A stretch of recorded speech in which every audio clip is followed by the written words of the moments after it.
Prostate enlargement में क्या हमेशा हर बार सर्जरी आवश्यक है? और सर्जरी को कितनी खूबसूरती से अवॉइड करती है होम्योपैथी अपनी सीमाओं में रह करके, ये आज हम एक केस आपके साथ डिस्कस करना चाहेंगे। आपका नाम क्या है? कृष्णदास प्रजापति। उम्र कितना है? 70 के लगभग। अच्छा, जब आप यहाँ पे आए थे 3-4 महीना पहले, 3-4 महीने हो गए ना? जुलाई में जुलाई में आए थे। 7 जुलाई। क्या तकलीफ थी आपको? तकलीफ बहुत रहा, मतलब पेशाब में बहुत जलन और हो, तेज बोली। पेशाब में बहुत जलन हो। और जो है कि कुछ ना रात में 15-20 बेर, दिन में 15-20 बेर। 15-20 बार रात में पेशाब होती थी? हाँ 15-20 बार उठना पड़ता था? हाँ। और दिन में भी? दिन में भी 20 बार। आज इतना जलन होती थी, पेशाब इतना टाइट होती थी कि हम लैट्रिन में बैठते थे, दिन को हो चाहे रात को, तो टट्टी पेशाब दोनों हो जाती थी। पेशाब करते थे तो स्टूल भी हो जाता था। हाँ। इसके बाद तो जैसे दवाई खाने लगे, तो कल्ले धीरे धीरे कुछ कम होते होते मतलब कि अब आराम है? आराम है। कितनी बार रात में अब उठते हैं? अब बहुत करब तो 4 आला 5 आला बस। पहले 20 बार उठना पड़ता था, अब 4 बार। ठीक है, अब आराम है? पेशाब के धार वगैरह में फ्लो में आराम है? और डॉक्टरों ने क्या कहा था, दिखाए थे तो ऑपरेशन के लिए क्या बोल रहे हैं? ऑपरेशन के प्रबल आयुर्वेदिक में गई तो वो जो है कि दियालो 1400 को दवाई, लेकिन 14 पैसा का फायदा ना।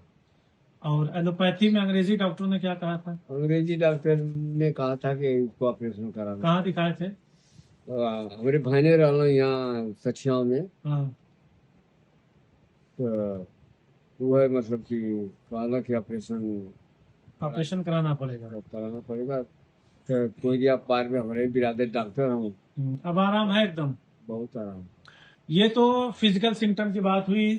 थोड़ा अल्ट्रासोनोग्राफी की रिपोर्ट्स पे नज़र डालते हैं। तो ये जब यहाँ पे आए थे तो ये रिपोर्ट्स है आपकी लगभग 18 जून 2025 की है। तो इस रिपोर्ट्स में आपको हम दिखाना चाहेंगे कि प्रोस्टेट जो है क्या साइज था 94 ग्राम, 94 ग्राम का था। और प्री वॉइड वॉल्यूम उस वक्त था 782 सीसी और पोस्ट वॉइड वॉल्यूम लगभग 629 सीसी था। और फिर अभी हाल ही में इन्होंने अल्ट्रासोनोग्राफी कराई और ये है 27/9/2025 की। 27/9/2025 को ये अल्ट्रासोनोग्राफी हुई।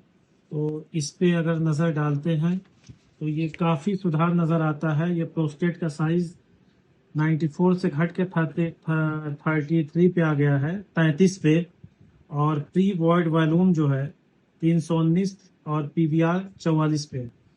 तो ये है होम्योपैथी की खूबसूरती कि ये अपने सीमाओं में रह करके किस तरह से ये काम करती है। और केस टेकिंग में ये पाया गया था कि पेशाब का फ्लो जो है बहुत थोड़ा थोड़ा होकर आ रहा था और आ करके रुक जाता था, पेशाब ड्रिबल करता था।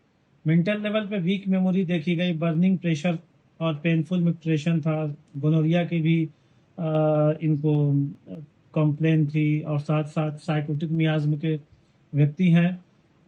तो सिस्टाइटिस भी था। तो इन सारे टोटलिटी ऑफ सिम्टम्स के आधार पे कुछ एंटी मियाज्मेटिक दवाएं दी गई और उसके साथ साथ कॉन्स्टिट्यूशनल मेडिसिन कोपेइवर और कोनियम दिया गया। उसके बाद ये शानदार रिजल्ट आया। होम्योपैथी जो है अपनी सीमाओं में रह करके किस माइक्रो लेवल पे इसने सर्जरी किया है, ये रिजल्ट जो है सामने है।